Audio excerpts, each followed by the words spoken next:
কুরআনুল কারীম জানিয়েছে وقرن في بيوتكن ولا تبرجن تبرج الجاهلية الأولى। আল্লাহ বলেন মুমিন নারীদের এক নাম্বার থাকার জায়গা হলো ঘর, মেয়েরা এক নম্বরে ঘরের ভিতরে থাকবে, এটা হচ্ছে তাদের জন্য সর্বোত্তম পর্দা। এখন অনেকে মনে করবে তাদের বেগুন, চিংড়ি মাছ, গরুর গোশত এগুলো খাওয়া লাগে না, ইসলামের কথা শুনলে শুধু গায়ের মধ্যে কথা কয় না, কথা কয় না, আছে না নাই? এই টাইপের লোকেরা বলবে হুজুর এই তো কাম সারছেন, পর্দার নামে মেয়েদেরকে ঘরে বন্দি করলেন, পর্দা উন্নতির পথে বাধা, পর্দা প্রগতির পথে বাধা। যারা পর্দা করে তারা গ্রাম্য, আনকালচার, গেউ, এগুলো ডিজিটাল এই স্মার্ট যুগে চলে না। কয় কিনা, কয় কিনা? তাদের উদ্দেশ্যে বলতে চাই পর্দার মধ্যে তারা অকল্যাণকর কিছু খুঁজে। আল্লাহর যত বিধান আছে প্রত্যেকটা বিধানের মধ্যে কল্যাণ আছে না নাই? কিন্তু ওরা আল্লাহর বিধানের মধ্যে কল্যাণ খুঁজে পায় না কেন? তার কারণটাকে একটা উদাহরণ দিলে বুঝতে পারবেন। আজ থেকে ৩-৪ বছর আগে করোনার সময় সোশ্যাল মিডিয়াতে একটা নিউজ ভাইরাল হয়েছিল, অনেকের নজরে পড়ে থাকলে সাক্ষ্য দিবেন ব্যাপারটা। ঢাকা শহরের একজন বিশিষ্ট শিল্পপতি হঠাৎ করে বুকে ব্যথা শুরু হয়ে গেল। বুকে ব্যথা হলে যে আপনার হার্ট অ্যাটাকের ব্যথা এটা কিন্তু না, আপনার গ্যাসের কারণে ব্যথা হতে পারে, অন্য কোনো কারণে ব্যথা হতে পারে।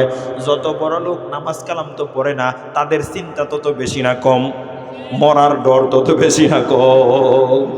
ওরা ট্রাকের চাক্কা ব্রাস্ট হইলেই অস্থির হয়ে যায়, না জানি কি হয়ে গেছে। আমার প্রিয় ভাইয়েরা, একজন ডায়াগনস্টিক সেন্টারে যাওয়ার পরে বলল আমার বুকে ব্যথা, এই পাশে একটু পরীক্ষা করে দেখেন। পরীক্ষা নিরীক্ষা করার পরে ধরা পড়লো বুকের রিপোর্টের মধ্যে আসছে একটা তেলাপোকার ছবি। এবার তিনি চিন্তা করলেন কি ব্যাপার, আমার মধ্যে তেলাপোকা ঢুকলো কি করে? আর ঢুকলে তো আমি জানতাম। আবার পরীক্ষা করেন, আবার পরীক্ষা করছে, হাটের মধ্যে তেলাপোকা, তৃতীয়বার আবারও তেলাপোকা। হাসির কোনো কথা নয়, বোঝার জন্য বলছি।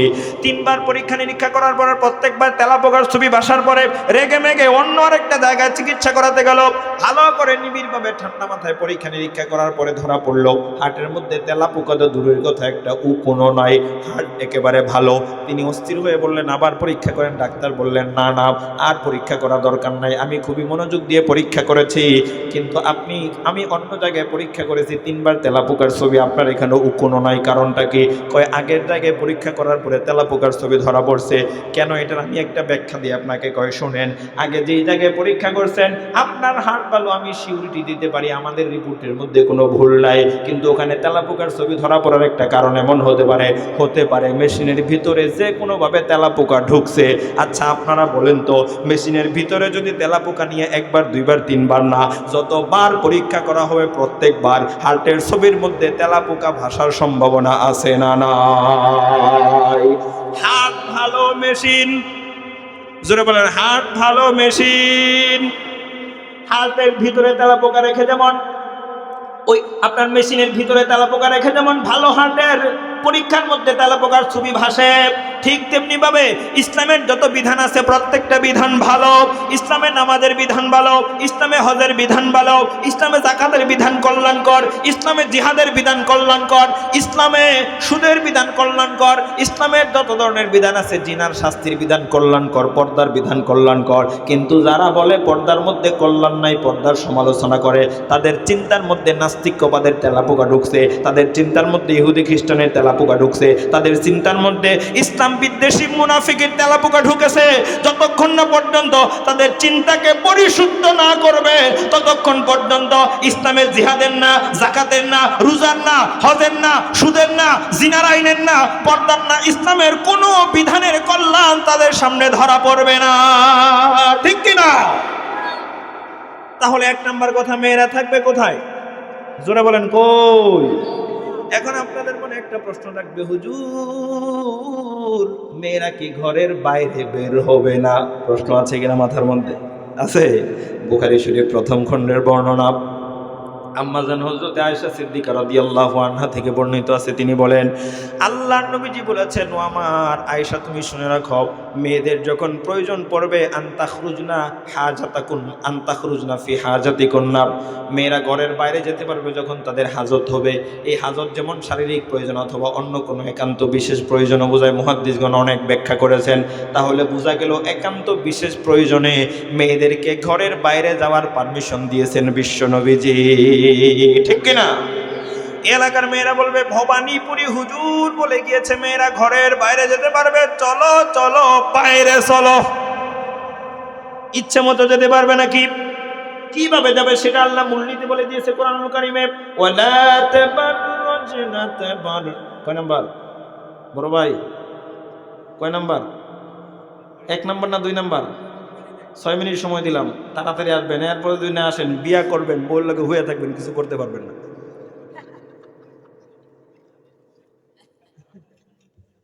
আমার প্রিয় ভাইরা ভালো করে খেয়াল করেন। এবার যখন আল্লাহ নবীজি সাল্লাল্লাহু আলাইহি সাল্লাম বলে দিলেন একান্ত প্রয়োজনে মেয়েরা ঘরের বাইরে যেতে পারবে, ইচ্ছে করলে যেতে পারবে না নিজের ইচ্ছে মতো, একটা মূল নীতি আছে না নাই? আল্লাহ কোরআনে বলে দিলেন খবরদার মেয়েরা বেপরদা হয়ে জাহিলি যুগের মেয়েদের মতো, ওয়ালা তাবাররুজনা তাবাররুজাল জাহিলিয়াতিল উলা, জাহিলি যুগের মেয়ের মতো ঘরের বাইরে উলঙ্গ হয়ে অর্ধ উলঙ্গ হয়ে বডি স্ট্রাকচার প্রদর্শন করে ঘরের বাইরে যেতে পারবে না। ঠিক কিনা? তাহলে 1 নাম্বার ঘরে যাবে, 1 নাম্বার ঘরে থাকবে, 2 নাম্বার বিশেষ প্রয়োজন যদি পড়ে বাইরে যেতে পারবে। পর্দা করে না পর্দা ছাড়া? জোরে বলেন, পর্দা করে না পর্দা ছাড়া? এখন আপনাদেরকে প্রশ্ন করি, বলেন তো বর্তমান এই সময়ে মাথার উপর থেকে পা পর্যন্ত একেবারে পরিপূর্ণ ফুলফিল পর্দা করার জন্য মেয়েদের একটা সুন্দর উত্তম সিস্টেম আছে না নাই? নাম কি? জোরে বলেন, নাম কি? এখন প্রশ্ন করি আরেকটা, বলেন তো বোরকা যদি মেয়েরা পরে ঘরের বাইরে যায়, যেই বোরকা শরীর দেখা যায় একেবারে টাইট ফিটিং, কাপড় একেবারে পাতলা, এরকম বোরকা পরবে না ঢিলে ঢালা আকার আকৃতি বোঝা যায় এরকম পরবে? জোরে বলেন। তাহলে 1 নাম্বার ঘরে থাকবে, 2 নাম্বার বাইরে যাবে, বোরকা পরবে কেমন? জোরে কোন, বোরকা পরবে কেমন? 3 নাম্বার মেয়েরা যখন ঘরের বাইরে যাবে আলাদা একটা স্কার্ফ ব্যবহার করবেন, নিকাবও বলতে পারেন, হিজাবও বলতে পারেন। এটা কোরআনুল কারীমের ভাষায় বলা হয় জিলবাব। কি নাম? খেয়াল করতেছেন কি আপনারা? আমি কিন্তু প্রত্যেকটা পয়েন্টের পেছনে একটা করে আয়াত অথবা হাদিস দিয়ে দলিল দিচ্ছি, একটা করে উদাহরণ দিচ্ছি। কষ্ট হচ্ছে আপনাদের? এটা 3 নাম্বার হিজাব পরিধান করবে, নিকাব বলেন হিজাব বলেন যেটাই বলেন না কেন, কোরআনুল কারীমের পরিভাষায় এটাকে বলা হয় জিলবাব। আল্লাহ রাব্বুল আলামিন বলেন ইউদনিনা আলাইহিন্না মিন জালাবিবিহিন্না, মেয়েরা একটা জিলবাব বলা হয়, জিলবাব পরবে। এখন মেয়েরা বলবে হুজুর কোরআনের ভাষায় এটাকে জিলবাব বলে, আমরা তো স্কার্ফ নিকাব পরিধান করি, ভালো কথা আলহামদুলিল্লাহ, কিন্তু আমার একখান কথা আছে, মেয়েদের আপনার এমন ডিজাইনের স্কার্ফ পরিধান করে পুরো শরীর ঢাকা, হাতে আপনার মোজা পরা, চোখে চশমা দেওয়া, পায়েও মোজা পরা, কিছুই দেখা যায় না, কিন্তু জিলবাবের স্কার্ফের নিকাবের অতিরিক্ত ডিজাইনের কারণে কিছু লোকেরা কিছু দেখা যাক আর না যাক ডিজাইনের দিকে হলেও 5 মিনিট পর্যন্ত তাকায়া থাকে। ঠিক কিনা? তাহলে যে স্কার্ফ পরিধান করলে ডিজাইনের কারণে তোমার প্রতি পুরুষেরা আকৃষ্ট হয়, ওইটা কখনোই শরীয়তের দৃষ্টিতে পরিপূর্ণ পর্দা হতে পারে? তাহলে 1 নাম্বার ঘরে থাকবে, 2 নাম্বার বাইরে যাবে, বোরকা পরবে কেমন? জোরে কোন কেমন? 3 নাম্বার স্কার্ফ ব্যবহার করবে, অতিরিক্ত ডিজাইন থাকা যাবে। এবার দেখেন 4 নাম্বার মেয়েরা যখন ঘরের বাইরে যাবে বুকটা ঢেকে রাখবে আলাদা ওড়না দ্বারা। কোরআনুল কারীমের মাঝে রব্বুল আলামিন বলেন ওয়ালইয়াদরিবনা বিখুমুরিহিন্না আলা জুয়ুবিহিন্না, আলাদা একটা ওড়না দ্বারা মেয়েরা বুকটা ঢেকে রাখবে। অনেকে ওড়না দিয়ে বুকের মধ্যে থাকে না, গলা না থাকলে পিছন দিয়ে পড়ে যায় তো কবে, ঠিকই নাই, কথা বলেন না কেন? তাহলে বুকটা মেয়েরা ওড়না দ্বারা ঢেকে রাখবে, ভালো করে বুঝেন। এখানে কিন্তু উলামায়ে কেরাম আছে, প্রত্যেকটা কথা আমি দলিল দিচ্ছি। বুকটা ওড়না দ্বারা ঢেকে রাখবে, মেয়েদের বুকটাকে স্পেশালি ওড়না দ্বারা রব্বুল আলামিন ঢেকে রাখার কথা বললেন কেন?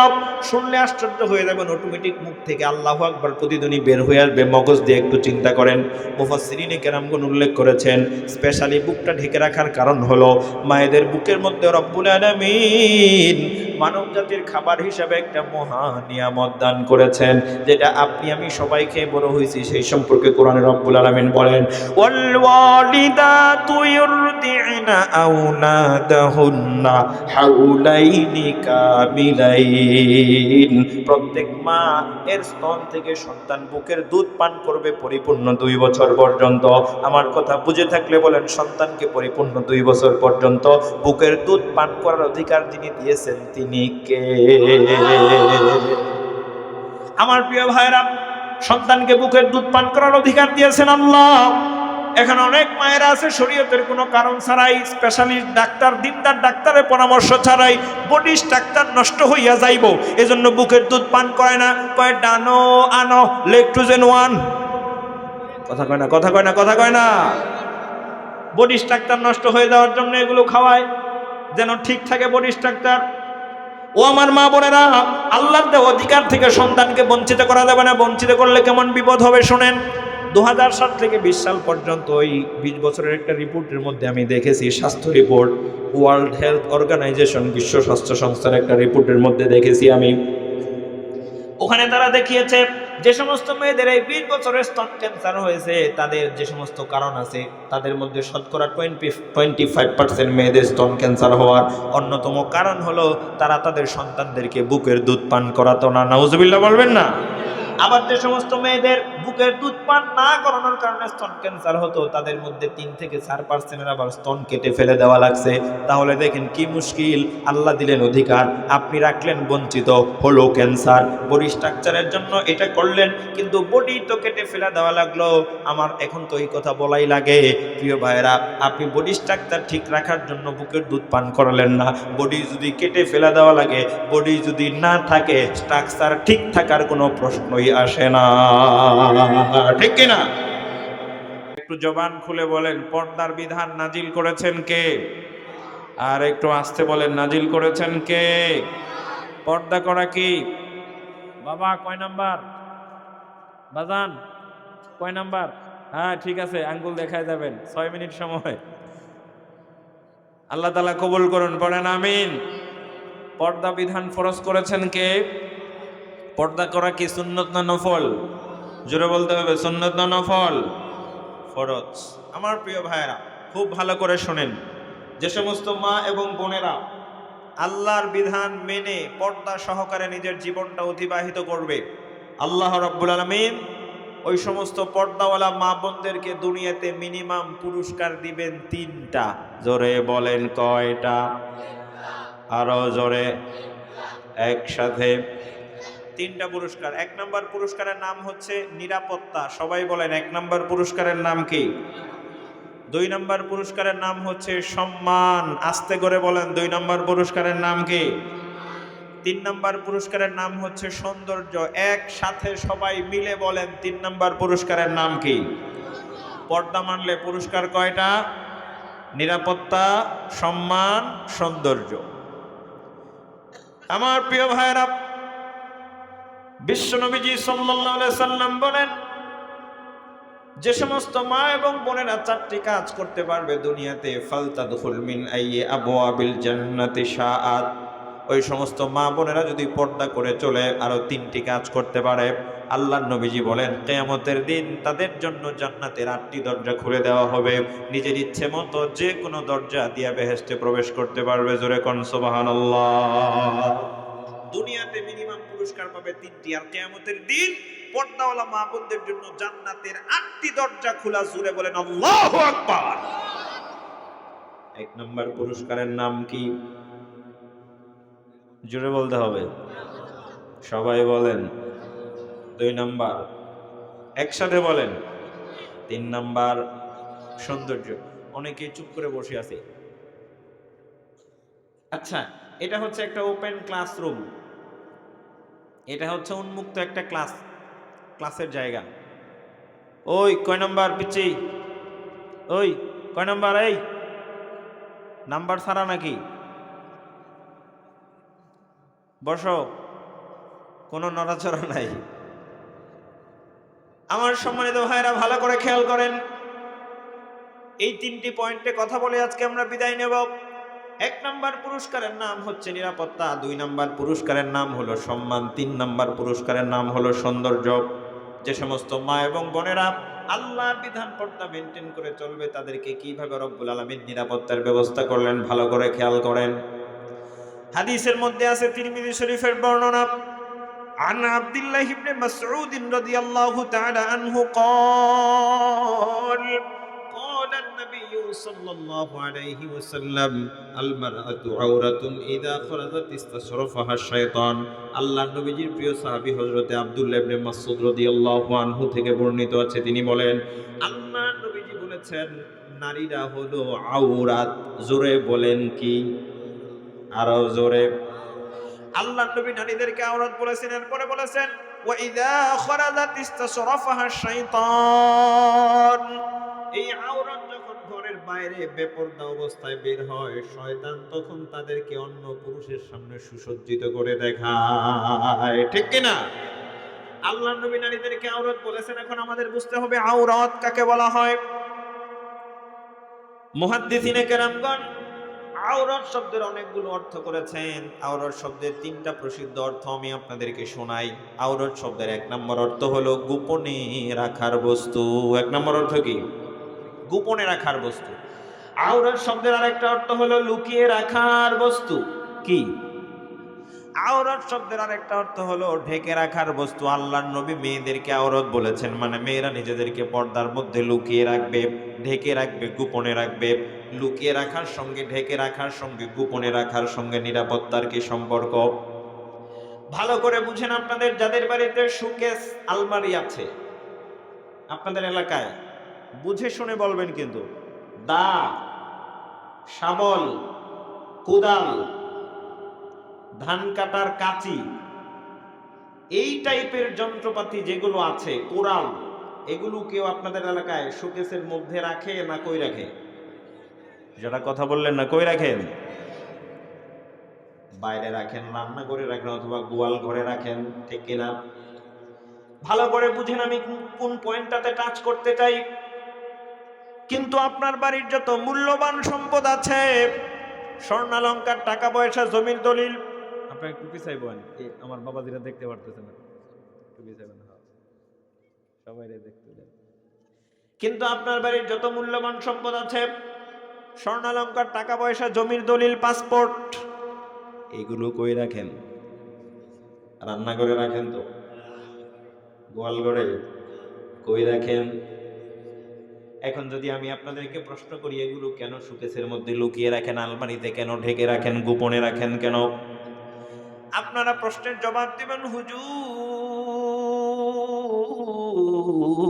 এগুলো আমার বাড়ির মূল্যবান সম্পদ, দামি সম্পদ, এগুলো লুকিয়ে রাখি যেন নিরাপত্তা নিশ্চিত করা যায়, ঠিক কিনা?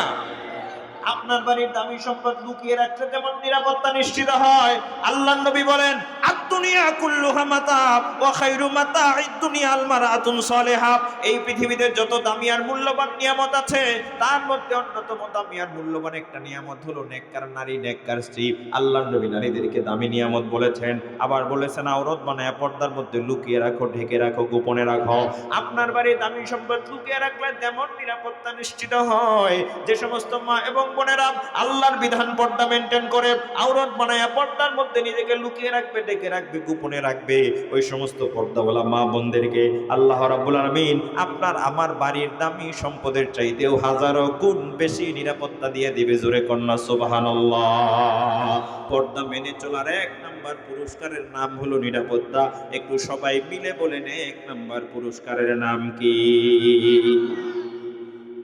মোটামুটি কি মাথায় ঢুকছে না উপর দিয়ে গেল? মোটামুটি ঢুকেছে? আমার সম্মানিত ভাইরা ভালো করে খেয়াল করেন, পর্দার মাধ্যমে আল্লাহ রাব্বুল আলামিন আরো কিভাবে নারীদেরকে নিরাপত্তা দান করলেন। মুফাসসিরিনে কেরামগণ উল্লেখ করেছেন, আবুল বাশার আব্বাজান হযরতে আদম আলাইহিস সালাম, যার বডি স্ট্রাকচার রব্বুল আলামিন তৈরি করেছেন জান্নাতের বাইরে, অতঃপর যখন জান্নাতের মধ্যে তাকে থাকতে দিলেন, রূহ দান করলেন। জান্নাতের মধ্যে থাকতে দেওয়ার পরে হাদিসের মধ্যে আছে, আল্লাহর কোন বান্দা বান্দি যখনই জান্নাতে প্রবেশ করবে, সর্বপ্রথম মাছের কলিজা ভুনা করে একটা নাস্তা দেওয়া হবে। সুবহানাল্লাহ বলবেন না?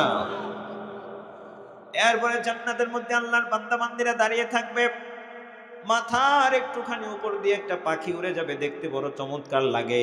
জান্নাতি বান্দা বান্দিরা মনে মনে কল্পনা করবে, রব্বুল আলামিন এই পাখিটা দেখতে এত সুন্দর লাগে, রোস্ট বানিয়ে খেলে না জানি কত মজা লাগতো।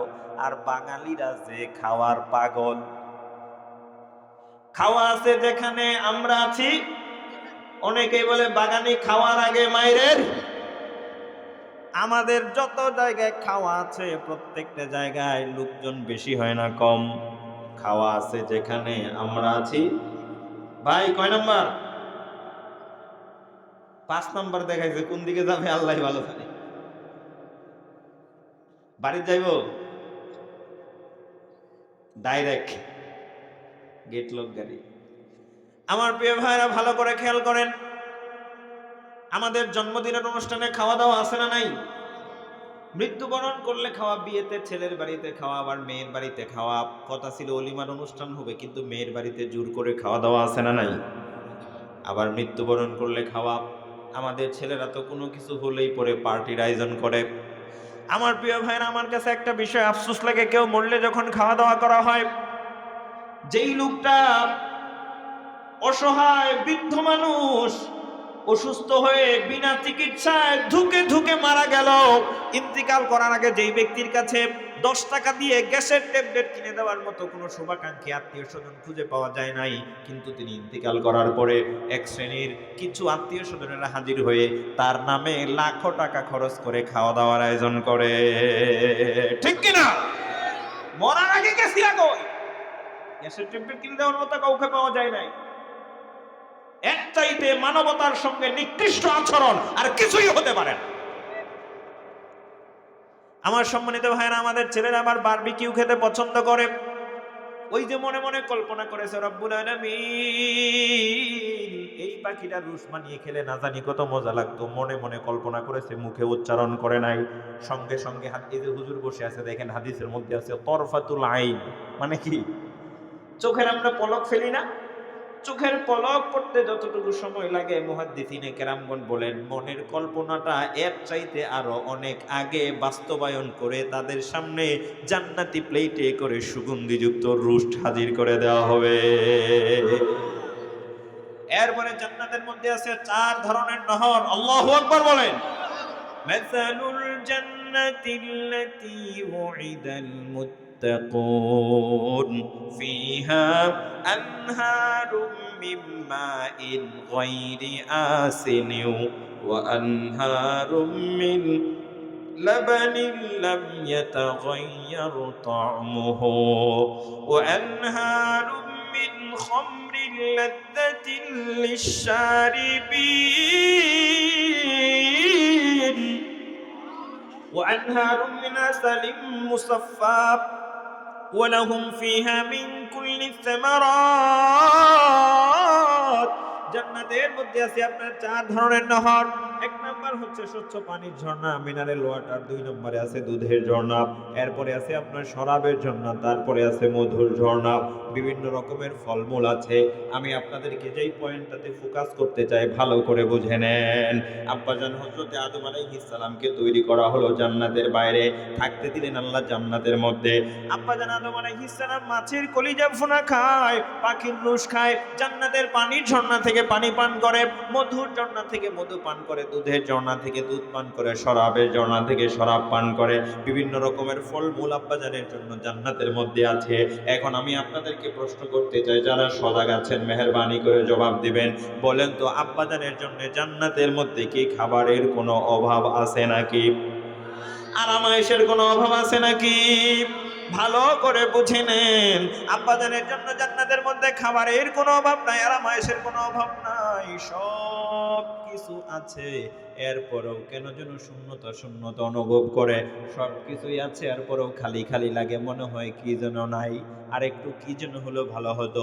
মুরব্বীরা মুচকি হাসে, বলে হুজুর আমরা তো বুঝা ফেলাইছি ব্যাপারটা। ওই যে দেখেন শীত পুষ মাস আসার আগে আমাদের অনেক যুবকেরা ফেসবুকে স্ট্যাটাস দেয়, দোস্ত এবছর এই শীতটা পার হয়ে গেল, জীবনের 22টা বছর পুষ মাস অতিক্রম করলাম, এবারে শীতেও মনে হয় একা একা থাকা লাগবে। আরেকজন এবার স্ট্যাটাস দিয়েছে, এইবারে শীতেও বুঝি শ্বশুরের হাতের পিঠা খাওয়া হলো না। আরেক দোস্ত পরামর্শ দিচ্ছে, দোস্ত রে এইভাবে স্ট্যাটাস দিলে তোকে বিয়ে শাদী করাবে না, একটু হার্ড লাইনে যাওয়া লাগবে। কইলে তুই আজকে গিয়েই বাড়িতে গিয়ে খাট কেটে আলাদা করব। যেই খাটে আমি থাকি ওটা তো দুইজনের খাট, একজনের জন্য তো অর্ধেক হলেই চলে। এইটা লিখে তোর বাবাকে, তোর বড় ভাইকে, তোর দুলাভাইকে মেনশন করে দে, তাহলে দেখবি একটা না একটা ব্যবস্থা হবে। তার মানে সে বুঝাতে চায় আমার বাবা আমাকে বাইক কিনে দিয়েছে, দামি ব্র্যান্ডের জুতা পরি, আমি ব্র্যান্ডের ছাড়া গেঞ্জি পরি না, দামি ব্র্যান্ডের চশমা, হাতে একটা রোলাক ঘড়ি, দামি একটা বাইক, দামি কলেজে পড়ি, সব কিছু ঠিক আছে, সব কিছু আমাকে দিয়েছে, কিন্তু যে আমার একা একা ভালো লাগে না, আরেকজনের অভাব আমি ফিল করি। এইটা কেন পিতামাতা আমার বুঝে না? আদম আলাইহিস সালাম আব্বাজান জান্নাতের মধ্যে সব কিছু আছে, কিন্তু মনের মধ্যে একটা শূন্যতা অনুভব করতেছেন। আদম আলাইহিস সালামের মনের শূন্যতা বুঝে নিলেন আল্লাহ। আব্বাজান আদম আলাইহিস সালাম যখন জান্নাতের মধ্যে ঘুমিয়ে পড়লেন, ওয়া খালাকা মিনহা যাওজাহা ওয়া বাসসা মিনহুমা রিজালান কাসীরান ওয়া নিসা।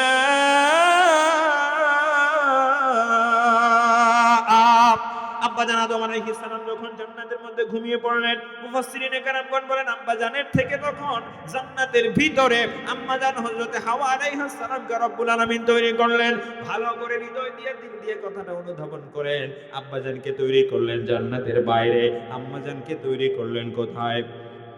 জোরে বলেন, সবাই বলেন, কই? আম্মাজানকে তৈরি করেছেন জান্নাতের ভিতরে। এটাই কিন্তু আমার মূল পয়েন্ট, ভালো করে শুনেন কথাগুলো। পৃথিবীর প্রথম মা, পৃথিবীর প্রথম নারী যাকে তৈরি করা হয়েছে সর্বপ্রথম জান্নাতের ভিতরে। তার আগে পৃথিবীতে কাউকে কোনো মেয়ে লোককে পাঠানো হয় নাই। সর্বপ্রথম যে মেয়ে লোককে পৃথিবীতে পাঠানোর জন্য তৈরি করা হয়েছে জান্নাতের ভিতরে, মুফাসসিরিনে কেরামগণ বলেন এটাও কিন্তু পর্দার একটা ব্যাপার। কথা বোঝেন নাই মনে হয়। মুফাসসিরিনে কেরামগণ উল্লেখ করেছেন পৃথিবীর প্রথম মেয়ে লোককে পর্দার ভিতরে জান্নাতের ভিতরে তৈরি করে দেওয়া, বুঝিয়ে দেওয়া হলো। ও দুনিয়ার মা এবং বোনেরা, ভালো করে শুনে নেন, পৃথিবীর প্রথম একজন মেয়ে লোককে জান্নাতের ভিতরে আল্লাহ তৈরি করেছেন। আম্মা জান হযরতে হাওয়া আলাইহিস সালাম জান্নাতের ভিতরে থেকে যেমন নিরাপত্তা লাভ করেছিলেন, আজও যদি দুনিয়ার কোনো মা এবং বোন আল্লাহর বিধান পর্দা মেনটেন করে পর্দার মধ্যে নিজেরে লুকিয়ে রাখতে পারে, ঢেকে রাখতে পারে, আওরত বানিয়ে গোপনে রাখতে পারে, ওই সমস্ত পর্দাওয়ালা মা বোনদেরকে আল্লাহ রাব্বুল আলামিন আম্মাজান হযরতে হাওয়া আলাইহিস সালামের মতো নিরাপত্তার ব্যবস্থা করে দেবে। জোরে কন্যা সুবহানাল্লাহ। পর্দা মেনে নেওয়ার এক নাম্বার পুরস্কারের নাম হলো নিরাপত্তা। আমার কথা বুঝে থাকলে বলেন, এক নাম্বার পুরস্কারের নাম কি? এখানে আরো অনেক কথা ছিল, লম্বা চূড়া ব্যাখ্যা করার সময় আমার না। এবার দেখেন 2 নম্বর পুরস্কারের নাম কি? জোরে বলেন, আরো জোরে বলেন। 2 নম্বর পুরস্কারের নাম হলো সম্মান। সামনে অনেক গুরুত্বপূর্ণ কথা আছে, ভালো করে শোনেন। একজন মেয়ে লোক পর্দার মাধ্যমে কিভাবে আল্লাহ রাব্বুল আলামিন তাকে সম্মানিত করেন। আল্লাহর নবীজি সাল্লাল্লাহু আলাইহি সাল্লাম যখন রিসালাতের দায়িত্ব পেয়ে গেলেন, আল্লাহর পক্ষ থেকে রিসালাতের দায়িত্ব পাওয়ার পরে বিশ্ব নবীজির দুনিয়াতে প্রেরণের উদ্দেশ্য কোরআনুল কারীমে রব্বুল আলামিন বলে দিয়েছেন, হুয়াল্লাযী আরসালা রাসূলাহু বিল হুদা ওয়া দীনিল হাক্কি লিইয়ুযহিরাহু আলাদ দ্বীনি কুল্লিহি ওয়ালাউ কারিহাল মুশরিকুন। আল্লাহর নবীজিকে আল্লাহ দুনিয়াতে পাঠিয়েছেন, তার কারণ হলো, উদ্দেশ্য হলো দুনিয়ার যত মত আছে, দুনিয়ার যত পথ আছে, সকল মতের উপর, সকল পথের উপর ইসলামকে বিজয়ী করা। আল্লাহর নবীজিকে যারা নেতা মেনে সাহাবায়ে কেরাম আল্লাহর নবীজিকে অনুসরণ করত, রাসূলের উম্মত বলে যারা গর্ববোধ করত, তারা আল্লাহর নবীজিকে নেতা মেনে ইসলাম প্রতিষ্ঠার জন্য জীবন দিয়েছে। আমাদের ছেলেরা জুমার দিন ফেসবুকে সুন্দর করে স্ট্যাটাস দেয়, ফরজটা সুন্দর করে পড়ে ইমাম সাহেব খুতবা শেষ হওয়ার পরে মসজিদে ঢুকে আসসালামু আলাইকুম রাহমাতুল্লাহ, আসসালামু আলাইকুম রাহমাতুল্লাহ, মসজিদ থেকে বের হয়ে সিঁড়ির উপর একটা পা রেখে মুস্কি এসে দাঁতগুলো বের করে কয়েকজনে মিলে স্ট্যাটাস দেয়, এই মুহূর্তে জুমার নামাজ পড়ে বের হলাম, আমি রাসূলের উম্মত বলে গর্বিত। কথা কন না কেন? আমার দেখেন আরেক ছেলে ফেসবুকে স্ট্যাটাস দিয়েছে একদিন, এইভাবে করে একটা লম্বা লাঠি, লাঠির মাথায় একটা সাপ, সে সেলফি তুলে স্ট্যাটাস দিয়েছে, এই মুহূর্তে আমার বাড়ির সামনে থেকে এই বিষাক্ত সাপটা মারলাম। হাদিসের মধ্যে আছে সাপ মারা রাসূলের সুন্নত। নিচের দিক দিয়ে তাকায় দেখি লুঙ্গি হাঁটুর উপরে, সুন্নত নিয়ে টানাটানি, ফরজের খবর নাই। এমন মুসলমান বাংলাদেশে আছে না নাই? ও যুবকেরা ভালো করে বুঝে নাও, তুমি রাসূলের উম্মত বলে গর্ববোধ করে শুক্রবারের দিন স্ট্যাটাস দাও, কোনো আপত্তি নাই। রাসূলের উম্মত বলে গর্ববোধ করে ঈদের দিন স্ট্যাটাস দাও, কোনো আপত্তি নাই। সাহাবায়ে কেরাম রাসূলের উম্মত বলে গর্ববোধ করে ইসলামের জন্য জীবন দিয়েছে। আমাদের যে সমস্ত যুবকেরা রাসূলের উম্মত বলে গর্ববোধ করে ফেসবুকে স্ট্যাটাস দেয়, ওরা ইসলামের জন্য নয়, মানুষের তৈরি করা মতবাদ প্রতিষ্ঠার জন্য জীবন দেয়। ঠিক কিনা? আমার প্রিয় ভাইরা, আল্লাহর পক্ষ থেকে নির্দেশ চলে এলো, হে রাসূল গোপনে 3 বছর পর্যন্ত কালিমার দাওয়াত দেন। আল্লাহর নবীজি যখন গোপনে কালিমার দাওয়াত দিচ্ছিলেন, আল্লাহর নবীজির কালিমার দাওয়াতে অনেকে ইসলাম ধর্ম গ্রহণ করলো, অনেক পুরুষেরা, কিছু সংখ্যক নারীরা। একজন মেয়ে লোক ইসলাম ধর্ম গ্রহণ করলো, নাম তার উম্মে হাবিবা রাদিয়াল্লাহু আনহা। কি নাম বললাম? উম্মে হাবিবা রাদিয়াল্লাহু আনহা। উম্মে হাবিবা রাদিয়াল্লাহু আনহা সাধারণ কোনো কন্যা ছিলেন না।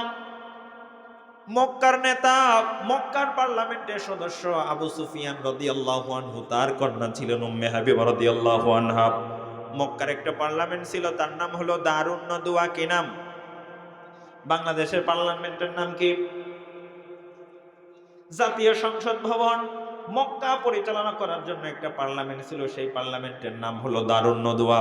হযরত আবু সুফিয়ান রাদিয়াল্লাহু আনহু তখনও ইসলাম ধর্ম গ্রহণ করেন নাই, কিন্তু তিনি দারুন নদওয়া পার্লামেন্টের একজন সদস্য। কন্যা ইসলাম ধর্ম গ্রহণ করেছে, আবু সুফিয়ান রাদিয়াল্লাহু আনহু জানতেন না।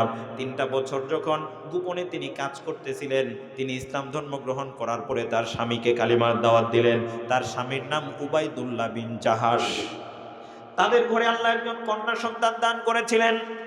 তিনি তার স্বামীকে গিয়ে বললেন, স্বামী আমার, আমি তো ইসলাম ধর্ম গ্রহণ করেছি, ইসলাম হচ্ছে শান্তির ধর্ম, আল্লাহর কোরআনের আইন আমি মেনে নিয়েছি, রাসূলকে নেতা হিসেবে গ্রহণ করেছি, আপনি ইসলামের ছায়াতলে আশ্রয় গ্রহণ করেন। তার স্বামী ডেকে বলল, উম্মে হাবিবা রে, ইসলাম সম্পর্কে আমি তেমন কিছু বুঝি না, ইসলাম সম্পর্কে তেমন কোনো কিছু জানি না, তুমি আমাকে ইসলাম সম্পর্কে একটু বুঝাও। তিনি বললেন, আল্লাহর নবীজির কাছে চলেন যাই, আল্লাহর নবীজি আপনাকে ইসলাম সম্পর্কে সুন্দর করে ব্যাখ্যা দিবে। আল্লাহর নবীজির কাছে যখন নিয়ে যাওয়া হলো, আল্লাহর নবীজি সাল্লাল্লাহু আলাইহি সাল্লাম এত চমৎকার করে মায়াবী করে সুন্দর করে সহজ করে যখন ইসলামের ব্যাখ্যা তার সামনে তুলে ধরলেন, আল্লাহর নবীজির ব্যাখ্যাটা তার অন্তরের মধ্যে ঢুকে গেল। তিনি আর বিন্দুমাত্র দেরি করলেন না, সঙ্গে সঙ্গে আল্লাহর নবীজির হাতে হাত রেখে স্বীকার করে নিলেন, লা ইলাহা ইল্লাল্লাহু মুহাম্মাদুর রাসূলুল্লাহ। যারা পারেন কালিমাটা জবান খুলে পড়েন, লা ইলাহা মুহাম্মাদুর রাসূলুল্লাহ। কালিমা শাহাদাতে আছে আল্লাহর জ্যোতি, ঝিনুকের বুকে লুকিয়ে থাকে যেমন মতি। আল্লাহু আকবার বলেন। স্বামীও মুসলমান হয়ে গেল, স্ত্রীও মুসলমান হয়ে গেল। দুজনেই যখন ইসলাম ধর্ম গ্রহণ করে নিলেন, নিজের কন্যা সন্তানটাকে ইসলামের উপর প্রশিক্ষণ দিতে লাগলেন। ওই যে আমাদের দ্বিতীয় মেহমান বলেছেন, ছেলে মেয়েদেরকে কোরআন শিক্ষার কথা তিনি চমৎকার পদ্ধতিতে সুন্দর করে আপনাদেরকে বুঝিয়ে দিয়েছেন। আমার প্রিয় ভাইয়েরা, ওই কন্যা সন্তানটাকে যখন ইসলামের উপর দীক্ষা দিতে আরম্ভ করলো, ইসলামের উপর তারাও চলতে লাগলো। 3টা বছর পার হয়ে গেল।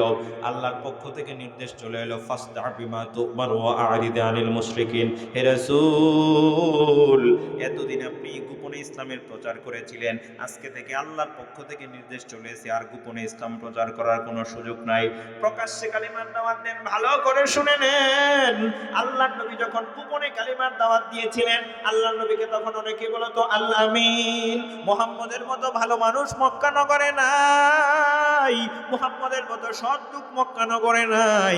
আল্লাহর নবী যখন গোপনে কালিমার দাওয়াত দিতেন, তখন এগুলো রাসূলকে ভালো বলতো, আল আমিন বলতো, রাসূলকে সর্বশ্রেষ্ঠ বলতো। রাসূল জীবনে মিথ্যা কথা বলে না, এই টাইপের কথাগুলো তারা বলতো। যেই না মাত্র আল্লাহর নবী প্রকাশ্যে কালিমার দাওয়াত দেওয়া আরম্ভ করলেন, আল্লাহর নবী প্রকাশ্যে কালিমার দাওয়াত আরম্ভ করার পরে অনেকে বলল, মুহাম্মদ পাগল, মুহাম্মদ জাদুকর, মুহাম্মদ গণক, মুহাম্মদ কবি, মুহাম্মদ মক্কা নগরে বাবা ছেলের মধ্যে বিশৃঙ্খলা তৈরি করেছে, আমাদের মূর্তির বিরুদ্ধে মুহাম্মদ কথা বলে। ভালো করে শুনে নেন, আজও যারা শুধু সুবহানাল্লাহর ওয়াজ করবে, আলহামদুলিল্লাহর ওয়াজ করবে, পাখি বাঁধার ওয়াজ করবে, মেসওয়াক করার ওয়াজ করবে, তাদের দাওয়াত হাদিয়া তুহফার অভাব হবে না। কিন্তু যারা আল্লাহর জমিনে আল্লাহর আইন প্রতিষ্ঠার কথা বলবে, ওই ধরনের লোককে বাংলার মুনাফিকেরা রাজাকার বলবে, বাংলার মুনাফিকেরা ফাঁসি দিবে, জেলে দিবে, জুলুম করবে, জেলখানায় বন্দী রাখবে। চিল্লায় মুসলমান বলো ঠিক কিনা? আমার প্রিয় ভাইরা ভালো করে শুনে নেন, তেলতেলা ওয়াজের আর সময় নাই। তেলতেলা ওয়াজ করলে পরে বাংলাদেশের জেলে যাওয়া লাগবে, আর হক কথা না বললে আল্লাহর জাহান্নামে যাওয়া লাগবে। আল্লাহর জাহান্নামে যেতে রাজি নাই। আল্লাহর কোরআনের কথা বলে, আল্লাহর কোরআনের পথে চলে, কোরআনের কথা শুনে প্রয়োজনে জেলে যাব, ফাঁসিতে ঝুলবো, তবু আল্লাহর কোরআনের কথা বলবো। আমার প্রিয় ভাইরা ভালো করে শুনে নেন, আল্লাহর নবীজি সাল্লাল্লাহু আলাইহি সাল্লাম যখন কালিমার দাওয়াত দিতে লাগলেন, আল্লাহর নবীজি সাল্লাল্লাহু আলাইহি সাল্লামকে মক্কার কাফেররা পাগল বলল, কেউ বা জাদুকর বলল, কেউ বা গণক ঠাকুর বলল। এই ধরনের অপবাদ যখন দিতে আরম্ভ করল, সাহাবায়ে কেরামদের উপর নির্যাতন চলে এলো। মক্কার কাফেররা মিলে তাদের পার্লামেন্টে একটা অধিবেশন ডাকলো। পার্লামেন্টের প্রধান ছিলেন আবু জেহেল। নাম কি? জোরে কোন নাম কি? আজকের অধিবেশনের সিদ্ধান্ত করা হবে ইসলামের বিরুদ্ধে কি কি পদক্ষেপ নিয়ে ইসলামকে দুনিয়া থেকে মুছে ফেলে দেওয়া যায়। আমার প্রিয় ভাইরা, দুনিয়ার কাফের বেঈমানেরা চায় ইসলামকে পৃথিবীর বুক থেকে নিভিয়ে দিতে, মুছে ফেলতে, কিন্তু আল্লাহ চায় ইসলামের আলোকে টিকিয়ে রাখতে। ঠিক কিনা?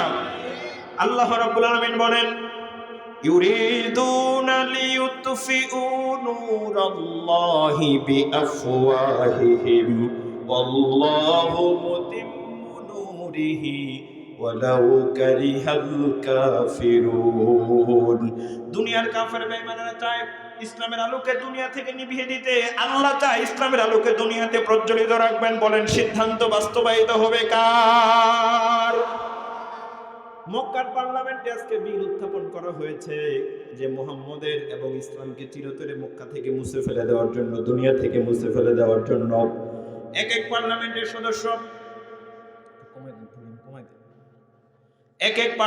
সদস্য এক এক রকম যুক্তি দিচ্ছে ইসলামকে মুছে ফেলে দেওয়ার জন্য। এবার যখন হযরতে আবু সুফিয়ান রাদিয়াল্লাহু আনহুর এই সময়টা চলে এলো, হযরতে আবু সুফিয়ান রাদিয়াল্লাহু আনহু ইসলামের বিরুদ্ধে বক্তব্য দেওয়ার জন্য দাঁড়িয়ে গেলেন। আবু সুফিয়ান রাদিয়াল্লাহু আনহু যখন ইসলামের বিরুদ্ধে বক্তব্য দেওয়ার জন্য দাঁড়িয়ে গেলেন, এই মুহূর্তে একজন কর্মী তাকে ডেকে বলল, নেতা, আপনি তো ইসলামের বিরুদ্ধে বক্তব্য দেওয়ার জন্য পার্লামেন্টে দাঁড়িয়ে গেছেন, আপনাকে একটা তথ্য আমি শেয়ার করতে চাই। হযরতে আবু সুফিয়ান বললেন, ঠিক আছে, কি তথ্য শেয়ার করব বলো। তিনি বললেন, আপনি তো ইসলামের বিরুদ্ধে বক্তব্য দেওয়ার জন্য পার্লামেন্টে দাঁড়িয়েছেন, আপনার কন্যা উম্মে হাবিবা সেও কিন্তু ইসলাম ধর্ম গ্রহণ করেছে। জোরে বলেন আল্লাহু আকবার। আবু সুফিয়ানের মাথা নিচু হয়ে গেল। এই বসে পড়ো, তোমরা বসো ভাইয়া, বসো। মাশাআল্লাহ, আজ খোদা খাহি মে তৌফিকে আদব, বিয়াদবে মাহরুমে গাছটা সুন্দর আদব দেখিয়েছো। আমি দোয়া করি আল্লাহ তোমাদেরকে বরকত দান করুক। তোমাদের মনে হয় বিয়া হয় না, আল্লাহ তোমাদেরকে সুন্দর স্ত্রী দান করুন। বলেন আমিন। আমার সম্মানিত ভাইরা ভালো করে শুনে নেন, যখন সে জানতে পারল আমার কন্যা ইসলাম ধর্ম গ্রহণ করেছে, আবু সুফিয়ানের একেবারে অপমানের শেষ নাই। আবু সুফিয়ানের দিকে সবাই আঙ্গুল তুলে কথা বলল, আবু সুফিয়ান, তুমি আমাদেরকে ইসলামের বিরুদ্ধে বক্তব্য দাও, আমাদেরকে ইসলামের বিরুদ্ধাচারণ করতে বলো, তোমার কন্যা ইসলাম ধর্ম গ্রহণ করেছে। হযরতে আবু সুফিয়ান রাদিয়াল্লাহু আনহু বাড়িতে চলে গেলেন। যাওয়ার পরে নিজের কন্যাকে ডাকলেন, মেয়ের জামাইকে ডাকলেন, আর সুন্দর তার ছোট্ট কন্যা সন্তানটাকে তাদের সঙ্গে বসায়া মাকে, তার মেয়েকে বললেন, মা রে, আমি তো মক্কার নেতা, মক্কার লিডার, ইসলামের বিরুদ্ধাচারণ করি, তুই যদি ইসলাম ধর্ম গ্রহণ করিস আমার তো সম্মান থাকে না, তোর জামাই ইসলাম ধর্ম গ্রহণ করলে তো আমার সম্মান থাকে না। আমি আজকে বলতেছি, মা রে, তুই ইসলাম ধর্ম গ্রহণ করা ছেড়ে দে, আল্লাহর ইবাদত বাদ দিয়ে মূর্তিগুলোর ইবাদত কর, মুহাম্মদকে নেতা মানা বাদ দিয়ে আমাদের মূর্তিগুলোকে তোর নেতা মান। তখন আবু সুফিয়ানের কন্যা উম্মে হাবিবা রাদিয়াল্লাহু আনহা স্পষ্ট করে জানিয়ে দিলেন, না না বাবা, এটা হতে পারে না। তখন আবু সুফিয়ান রাদিয়াল্লাহু আনহু একটু হার্ড লাইনে গেলেন, আমার মূর্তি পূজা থেকে তুই যদি বিরত থাকিস তাহলে আমি তোকে আমার বাড়ি থেকে বের করে দেব, আমার সম্পত্তি থেকে বঞ্চিত করব, মক্কার লোকেরা তোকে অপমানিত করবে, মারবে, নির্যাতন করবে, আমি কিছুই বলবো না, তুই দেশান্তরী হতে পারিস। তখন ওই মেয়েটা স্পষ্ট করে জানায় দিল, ঈমান দীপ্ত কণ্ঠে ডেকে বলল, বাবা, ইসলাম ধর্ম গ্রহণ করেছি, আল্লাহকে রব বলে স্বীকার করেছি, রাসূলকে নেতা হিসেবে মেনে নিয়েছি, ইসলামকে দ্বীন হিসেবে গ্রহণ করেছি। ঈমানের পথে চলতে গিয়ে যদি তোমার বাড়ি ছাড়া লাগে, দুনিয়া ছাড়া লাগে, এমনকি মৃত্যুবরণ করা লাগে, তবুও মরতে রাজি আছি, ঈমান ছাড়তে রাজি না। ঠিক কিনা বলেন?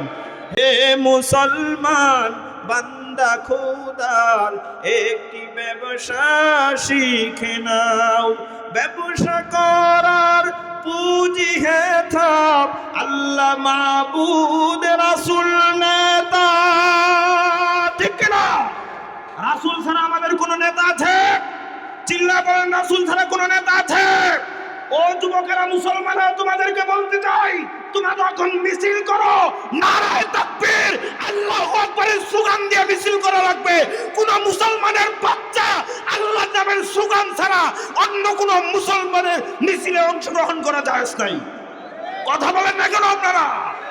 হে ইমানদার বান্দা খোদার, একটি ব্যবসা শিখে নাও, ব্যবসা করার পুঁজি হে থাপ, আল্লাহ মাবুদ রাসূল নেতা।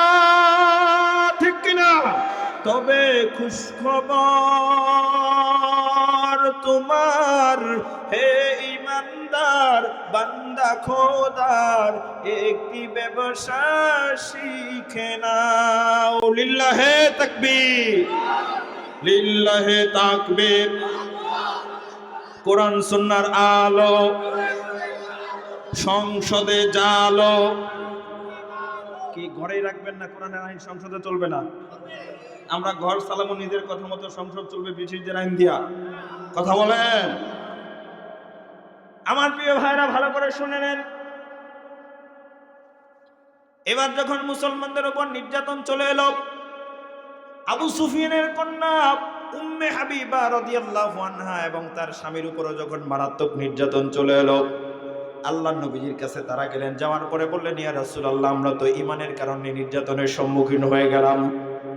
আল্লাহর নবীজিকে বললেন, ইয়া রাসূলুল্লাহ, আমরা এখন কি করব, আমাদেরকে একটু পরামর্শ দেন। আল্লাহর নবী বললেন, আমি তো আল্লাহর পক্ষ থেকে পারমিশন ছাড়া কোনো কথা বলতে পারবো না। ওয়া মা ইয়ানতিকু আনিল হাওয়া ইন হুয়া ইল্লা ওয়াহয়ুহা। আল্লাহর পক্ষ থেকে পারমিশন ছাড়া কোনো কথা বলতে পারবো না, কোনো কাজ করতে পারবো না। কিছুক্ষণ করে জিবরাইল আমিন আলাইহিস সালাম আল্লাহর পক্ষ থেকে নোটিশ নিয়ে চলে এলো, হে রাসূল, ঈমান আনার কারণে যারা নির্যাতনের মধ্যে পড়ে গেছে, আপনি তাদেরকে ঈমান বাঁচানোর জন্য, জীবন হেফাজতের জন্য বাদশা নাজ্জাশীর দেশে হাবশায় হিজরত করার পারমিশন দিয়ে দেন। জোরে বলেন না মারহাবা। আমার প্রিয় ভাইরা, ঈমান বাঁচানোর জন্য, জীবন হেফাজতের জন্য যখন মুসলমানদের কাফেলাগুলো হাবশার দিকে রওনা হতে লাগলো, প্রথম কোনো একটা কাফেলায় উম্মে হাবিবা রাদিয়াল্লাহু আনহা ছিলেন, তার স্বামীও ছিল। তিনি যখন রওনা দেওয়ার জন্য বাড়ি থেকে বের হলেন, হিজরত করবেন, উদ্দেশ্য হলো বাড়ি থেকে বের হওয়ার সময় সুন্দর করে একটা চাদর দ্বারা নিজের চেহারাটা ঢেকে নিলেন। জুড়ে বলেন মারহাবা। রওনা দিয়েছেন হাবশার দিকে হিজরত করার জন্য। স্বামী আছে, সঙ্গে ছোট্ট মাসুম কন্যা সন্তান আছে। এখন আপনাদের মনে প্রশ্ন থাকতে পারে, হুজুর, তখনও তো পর্দার আয়াত নাজিল হয় নাই, তিনি চেহারাটা চাদর দ্বারা ঢাকলেন, তার কারণটা কি? মুহাদ্দিসিনে কেরামগণ একটি হাদিস দিয়ে সমাধান করেছেন। আল্লাহর নবী বলেন, আল হায়াউ শুরবাতুম মিনাল ঈমান, লজ্জা হলো ঈমানের একটা অঙ্গ। যে ব্যক্তি ঈমান আনে তার মধ্যে একটা লজ্জাশীলতা তৈরি হয়। যার লজ্জা আছে তার ঈমান আছে, যার লজ্জা যত বেশি তার ঈমান তত বেশি, যার লজ্জা যত কম তার ঈমান তত কম। যে ব্যক্তি নির্লজ্জ, বেহায়া, বেশরম, ওই ব্যক্তি নারী হোক আর পুরুষ হোক কখনোই খাঁটি মুমিন হতে পারে না। ঠিক কিনা? অনেক ছেলেরা দেখবেন ফেসবুকে স্ট্যাটাস দেয়, বোঝা যায় আল্লাহর ওলি, ফজরের নামাজে যায় না, মসজিদের কাতার পুরাটাই খালি। কথা কন না কেন? আবার দেখবেন কিছু ছেলেরা ঢাকা বিশ্ববিদ্যালয়ে পড়ে বা বিভিন্ন জায়গায় পড়ে, গ্রামে এসে খুব ফুটানি মারে। আপনার এইরকম হাঁটুর উপরে প্যান্ট পরে, একটা শর্ট প্যান্ট পরে, রাস্তাঘাটে হাটে বাজার দিয়ে মোটরসাইকেল চালায়, এরকম করে ঘোরাফেরা করে। এদের লজ্জাও নাই, শরম নাই, এরা কখনোই খাঁটি মুমিন হতে পারে না, যতই শিক্ষা অর্জন করুক না কেন। ঠিক কিনা? শিক্ষিত নামের বেহায়া। নির্লজ্জ। তুমি এত বড় বিশ্ববিদ্যালয়ে পড়ো, তোমার কি শরম লজ্জা বলতে কিছু নাই? মুসলমানের হাঁটুর উপরে কাপড় তোলা ঠিক না পুরুষের জন্য, এটা তুমি জানো না? কি শিখেছো তুমি? ঘোড়ার ডিম শিখেছো তুমি। আমার প্রিয় ভাইরা ভালো করে খেয়াল করেন, এই সমস্ত ছেলেরা বাড়িতে এসে সমাজ নষ্ট করে, পরিবেশ নষ্ট করে, একজনকে দেখে 10 জন শিখে। কথা কন না কেন? আমার প্রিয় ভাইরা ভালো করে খেয়াল করেন, উম্মে হাবিবা রাদিয়াল্লাহু আনহা যদিও পর্দার আয়াত নাজিল হয় নাই, কিন্তু ঈমানি লজ্জার কারণে চেহারাটা ঢেকে নিয়েছেন। মারহাবা কি বলা যাবে না? ঘুমাই পড়ছেন আপনারা? ঘুমাই গেছেন? 11:19 বাজে। আল্লাহু আকবার বলেন। আমার প্রিয় ভাইরা ভালো করে খেয়াল করেন, উম্মে হাবিবা রাদিয়াল্লাহু আনহা যখন বাড়ি থেকে বের হওয়ার জন্য চাদর দ্বারা নিজের চেহারাটা ঢাকলেন, রওনা দিয়েছেন হাবশার দিকে হিজরত করে। এখন আমি পর্দার ব্যাপারে 8টা বেসিক কথা বলবো। কয়টা? শুনতে রাজি আছেন? 8টা বেসিক কথা। এই 8টা কথা শুনলে সারা জীবন পর্দার ওয়াজ যথেষ্ট হয়ে যাবে। আল্লাহু আকবার বলেন। মনে রাখতে পারলে কামিয়াব হয়ে যাবেন। উলামায়ে কেরাম ভালো করে খেয়াল করেন, সারা জীবন পর্দার ওয়াজ করুন আর পড়া লাগবে না, 8টা দিয়ে আপনি চলতে পারবেন। আলহামদুলিল্লাহ বলেন। ভালো করে খেয়াল করুন, উম্মে হাবিবা রওনা দিয়েছেন হাবশার দিকে। এই কথাটা বলবো, মাঝখান থেকে পর্দার 8টা পয়েন্ট বলবো, খুব খেয়াল করে। ছোট বড় একেবারে নারী পুরুষ পর্দার আড়ালে যারা আছেন, মুরব্বী যুবক উলামায়ে কেরাম সবাই শুনবেন, প্রয়োজনে নোট করে রাখতে পারেন কথাগুলো। 8টা পয়েন্ট পর্দার ব্যাপারে বেসিক কথাগুলো এখানে চলে আসবে। 1 নাম্বার, মেয়েরা থাকবে ঘরের ভিতরে। জোরে বলেন কোথায়? আরো জোরে বলেন না কোথায়? কুরআনুল কারীম জানিয়েছে, وقرن في بيوتكن ولا تبرجن تبرج الجاهلية الأولى। আল্লাহ বলেন মুমিন নারীদের 1 নাম্বার থাকার জায়গা হলো ঘর। মেয়েরা 1 নম্বরে ঘরের ভিতরে থাকবে, এটা হচ্ছে তাদের জন্য সর্বোত্তম পর্দা। এখন অনেকে মনে করবে তাদের বেগুন, চিংড়ি মাছ, গরুর গোশত এগুলো খাওয়া লাগে না। ইসলামের কথা শুনলে শুধু গায়ের মধ্যে কথা কয় না, কথা কয় না, আছে না নাই? এই টাইপের লোকেরা বলবে হুজুর এই তো কাম সারছেন, পর্দার নামে মেয়েদেরকে ঘরে বন্দি করলেন। পর্দা উন্নতির পথে বাধা, পর্দা প্রগতির পথে বাধা। যারা পর্দা করে তারা গ্রাম্য, আনকালচার, গেউ, এগুলো ডিজিটাল এই স্মার্ট যুগে চলে না। কয় কিনা? কয় কিনা? তাদের উদ্দেশ্যে বলতে চাই, পর্দার মধ্যে তারা অকল্যাণকর কিছু খুঁজে। আল্লাহর যত বিধান আছে প্রত্যেকটা বিধানের মধ্যে কল্যাণ আছে না নাই? কিন্তু ওরা আল্লাহর বিধানের মধ্যে কল্যাণ খুঁজে পায় না কেন? তার কারণটাকে একটা উদাহরণ দিলে বুঝতে পারবেন। আজ থেকে 3-4 বছর আগে করোনার সময় সোশ্যাল মিডিয়াতে একটা নিউজ ভাইরাল হয়েছিল, অনেকের নজরে পড়ে থাকলে সাক্ষ্য দিবেন ব্যাপারটা। ঢাকা শহরের একজন বিশিষ্ট শিল্পপতি হঠাৎ করে বুকে ব্যথা শুরু হয়ে গেল। বুকে ব্যথা হলে যে আপনার হার্ট অ্যাটাকের ব্যথা এটা কিন্তু না, আপনার গ্যাসের কারণে ব্যথা হতে পারে, অন্য কোনো কারণে ব্যথা হতে পারে। যত বড় লোক নামাজ কালাম তো পড়ে না, তাদের চিন্তা তত বেশি না কম, মরার ডর তত বেশি না কম। ওরা ট্রাকের চাক্কা ভ্রষ্ট হইলেই অস্থির হয়ে যায়, না জানি কি হয়ে গেছে। আমার প্রিয় ভাইয়েরা, একজন ডায়াগনস্টিক সেন্টারে যাওয়ার পরে বলল আমার বুকে ব্যথা, এই পাশে একটু পরীক্ষা করে দেখেন। পরীক্ষা নিরীক্ষা করার পরে ধরা পড়লো বুকের রিপোর্টের মধ্যে আসছে একটা তেলাপোকার ছবি। এবার তিনি চিন্তা করলেন কি ব্যাপার, আমার মধ্যে তেলাপোকা ঢুকলো কি করে? আর ঢুকলে তো আমি জানতাম। আবার পরীক্ষা করেন, আবার পরীক্ষা করছে, হাটের মধ্যে তেলাপোকা, তৃতীয়বার আবারও তেলাপোকা। হাসির কোনো কথা নয়, বোঝার জন্য বলছি। 3বার পরীক্ষা নিরীক্ষা করার পরে প্রত্যেকবার তেলাপোকার ছবি বাসার পরে রেগে মেগে অন্য আরেকটা জায়গায় চিকিৎসা করাতে গেল। ভালো করে নিবিড়ভাবে ঠান্ডা মাথায় পরীক্ষা নিরীক্ষা করার পরে ধরা পড়লো হাটের মধ্যে তেলাপোকা তো দূরের কথা, একটা উকুনও নাই, হাট একেবারে ভালো। তিনি অস্থির হয়ে বললেন আবার পরীক্ষা করেন। ডাক্তার বললেন না না, আর পরীক্ষা করা দরকার নাই, আমি খুবই মনোযোগ দিয়ে পরীক্ষা করেছি, কিন্তু আমি অন্য জায়গায় পরীক্ষা করেছি, 3বার তেলাপোকার ছবি, আপনার এখানে উকুনও নাই, কারণটা কি? কয় আগের জায়গায় পরীক্ষা করার পরে তেলাপোকার ছবি ধরা পড়ছে।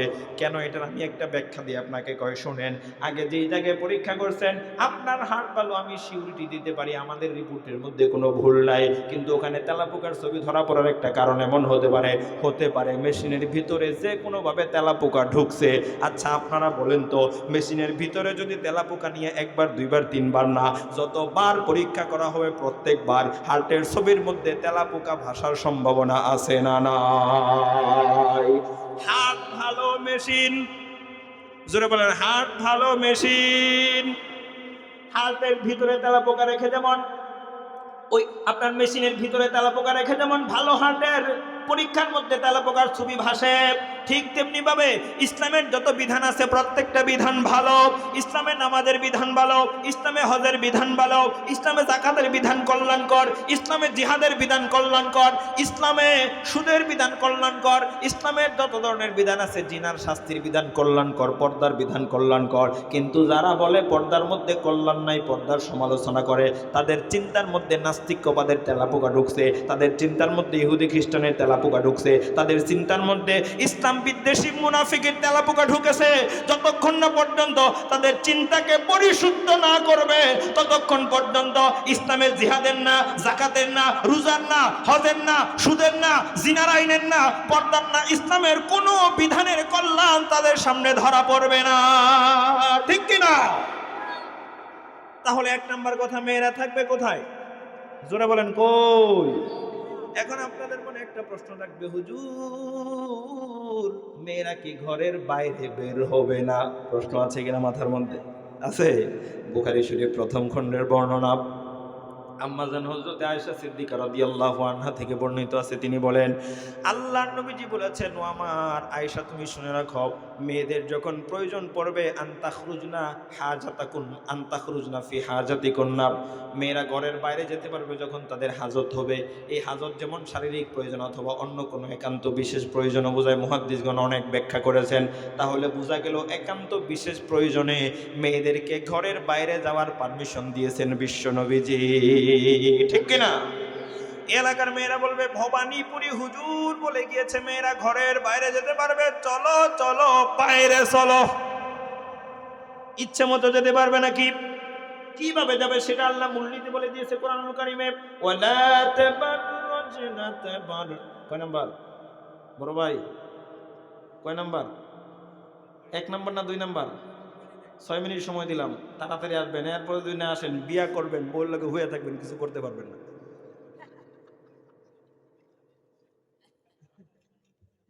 আমার প্রিয় ভাইরা ভালো করে খেয়াল করেন। এবার যখন আল্লাহ নবীজি সাল্লাল্লাহু আলাইহি সাল্লাম বলে দিলেন একান্ত প্রয়োজনে মেয়েরা ঘরের বাইরে যেতে পারবে, ইচ্ছে করলে যেতে পারবে না নিজের ইচ্ছে মতো, একটা মূল নীতি আছে না নাই?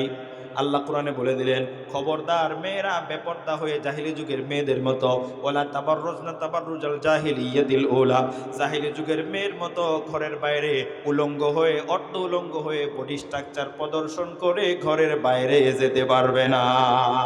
ঠিক কিনা?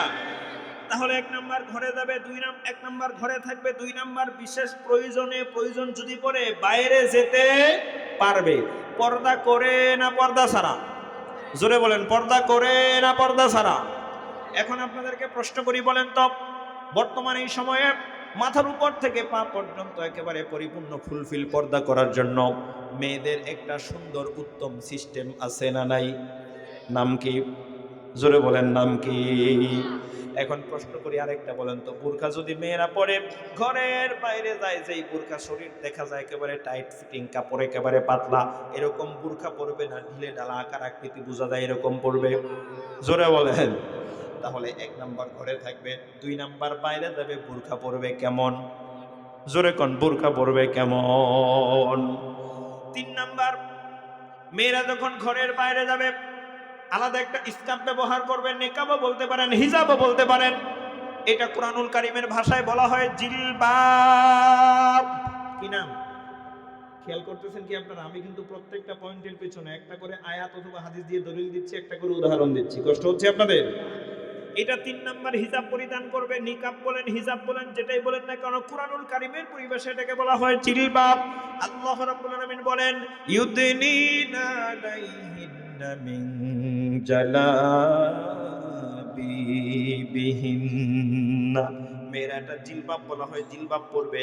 এখন মেয়েরা বলবে, হুজুর কোরআনের ভাষায় এটাকে জিলবাব বলে, আমরা তো স্কার্ফ নিকাব পরিধান করি। ভালো কথা, আলহামদুলিল্লাহ। কিন্তু আমার একখান কথা আছে, মেয়েদের আপনার এমন ডিজাইনের স্কার্ফ পরিধান করে, পুরো শরীর ঢাকা, হাতে আপনার মোজা পরা, চোখে চশমা দেওয়া, পায়েও মোজা পরা, কিছুই দেখা যায় না। কিন্তু জিলবাবের, স্কার্ফের, নিকাবের অতিরিক্ত ডিজাইনের কারণে কিছু লোকেরা কিছু দেখা যাক আর না যাক, ডিজাইনের দিকে হলেও 5 মিনিট পর্যন্ত তাকায়া থাকে।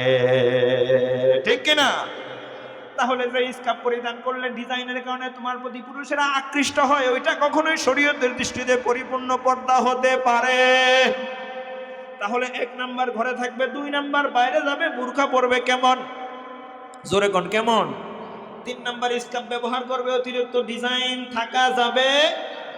এবার দেখেন 4 নাম্বার, মেয়েরা যখন ঘরের বাইরে যাবে বুকটা ঢেকে রাখবে আলাদা ওড়না দ্বারা। কোরআনুল কারীমের মাঝে রব্বুল আলামিন বলেন ওয়ালইয়াদরিবনা বিখুমুরিহিন্না আলা জুয়ুবিহিন্না, আলাদা একটা ওড়না দ্বারা মেয়েরা বুকটা ঢেকে রাখবে। অনেকে ওড়না দিয়ে বুকের মধ্যে থাকে না, গলা না থাকলে পিছন দিয়ে পড়ে যায় তো কবে, ঠিকই নাই, কথা বলেন না কেন। তাহলে বুকটা মেয়েরা ওড়না দ্বারা ঢেকে রাখবে, ভালো করে বুঝেন। এখানে কিন্তু উলামায়ে কেরাম আছে, প্রত্যেকটা কথা আমি দলিল দিচ্ছি। বুকটা ওড়না দ্বারা ঢেকে রাখবে, মেয়েদের বুকটাকে স্পেশালি ওড়না দ্বারা রব্বুল আলামিন ঢেকে রাখার কথা বললেন কেন? শুনলে আশ্চর্য হয়ে যাবেন, অটোমেটিক মুখ থেকে আল্লাহু আকবার প্রতিধ্বনি বের হয়ে আসবে, মগজ দিয়ে একটু চিন্তা করেন।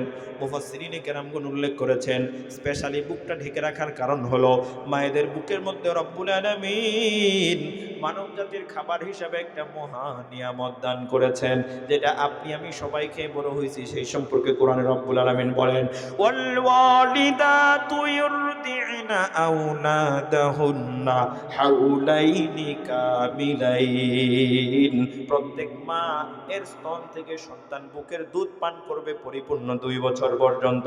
আমার কথা বুঝে থাকলে বলেন, সন্তানকে পরিপূর্ণ 2 বছর পর্যন্ত বুকের দুধ পান করার অধিকার যিনি দিয়েছেন তিনি কে? আমার প্রিয় ভাইরা, সন্তানকে বুকের দুধ পান করার অধিকার দিয়েছেন আল্লাহ। এখন অনেক মায়েরা আছে শরীয়তের কোনো কারণ ছাড়াই, স্পেশালিস্ট ডাক্তার, দিনদার ডাক্তারের পরামর্শ ছাড়াই বডি স্ট্রাকচার নষ্ট হইয়া যাইব, এজন্য বুকের দুধ পান করে না। কয় ডানো আনো লেকটুজেন 1, কথা কয় না, কথা কয় না, কথা কয় না। বডি স্ট্রাকচার নষ্ট হয়ে যাওয়ার জন্য এগুলো খাওয়ায়, যেন ঠিক থাকে বডি স্ট্রাকচার। ও আমার মা বোনেরা, আল্লাহর দেওয়া অধিকার থেকে সন্তানকে বঞ্চিত করা যাবে না। বঞ্চিত করলে কেমন বিপদ হবে শুনেন। 2007 থেকে 20 সাল পর্যন্ত ওই 20 বছরের একটা রিপোর্টের মধ্যে আমি দেখেছি, স্বাস্থ্য রিপোর্ট, ওয়ার্ল্ড হেলথ অর্গানাইজেশন, বিশ্ব স্বাস্থ্য সংস্থার একটা রিপোর্টের মধ্যে দেখেছি আমি। ওখানে তারা দেখিয়েছে যে সমস্ত মেয়েদের এই 20 বছরের স্তন ক্যান্সার হয়েছে, তাদের যে সমস্ত কারণ আছে, তাদের মধ্যে শতকরা 25% মেয়েদের স্তন ক্যান্সার হওয়ার অন্যতম কারণ হলো তারা তাদের সন্তানদেরকে বুকের দুধ পান করাতো না। নাউজুবিল্লাহ বলবেন না? আবার যে সমস্ত মেয়েদের বুকের দুধ পান না করানোর কারণে স্তন ক্যান্সার হতো, তাদের মধ্যে 3 থেকে 4% আবার স্তন কেটে ফেলে দেওয়া লাগছে। তাহলে দেখেন কি মুশকিল। আল্লাহ দিলেন অধিকার, আপনি রাখলেন বঞ্চিত, হলো ক্যান্সার। বডি স্ট্রাকচারের জন্য এটা করলেন, কিন্তু বডি তো কেটে ফেলে দেওয়া লাগলো। আমার এখন তো এই কথা বলাই লাগে, প্রিয় ভাইরা, আপনি বডি স্ট্রাকচার ঠিক রাখার জন্য বুকের দুধ পান করালেন না। বডি যদি কেটে ফেলে দেওয়া লাগে, বডি যদি না থাকে, স্ট্রাকচার ঠিক থাকার কোনো প্রশ্নই আসে না, ঠিক কিনা?